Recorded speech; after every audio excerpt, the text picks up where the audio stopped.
Hello, good afternoon. My name is Cristián Utrilla. I am from Mexico City. This is the third lesson I'm going for Introduction to Musical Production.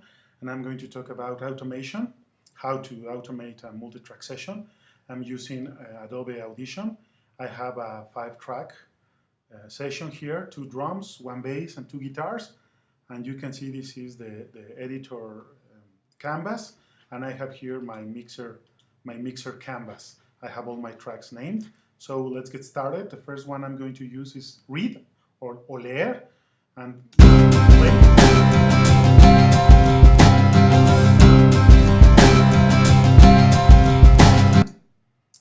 As you could see, I moved the knobs, but the knobs returned to its original place, in which case this is the 0. So this is the first one. Always your fader is going to return to 0 in the read mode.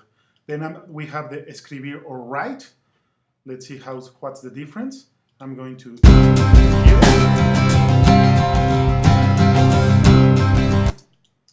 As you could see, in this case, the knob stayed right where I put it.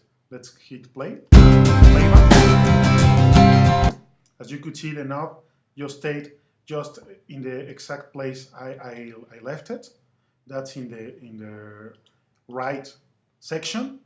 Let's see the latch.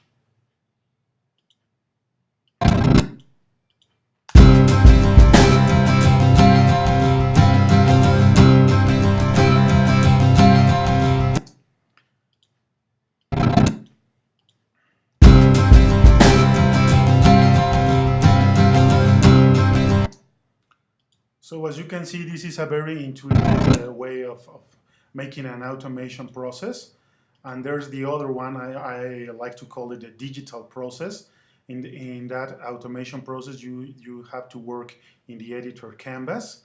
It varies from one software to the other. In the case of Adobe Audition, you can manipulate the volume line, this yellow line.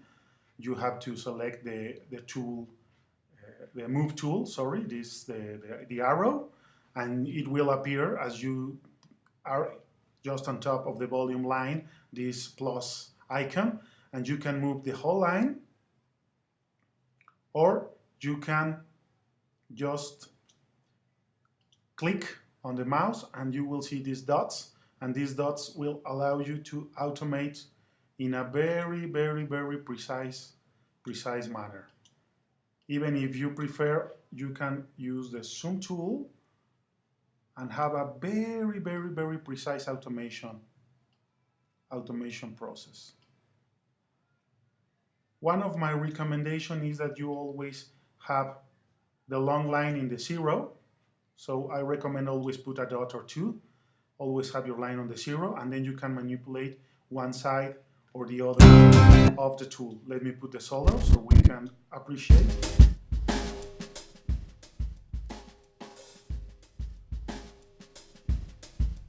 You can hear you have these ups and downs. Of course, this is not my final session.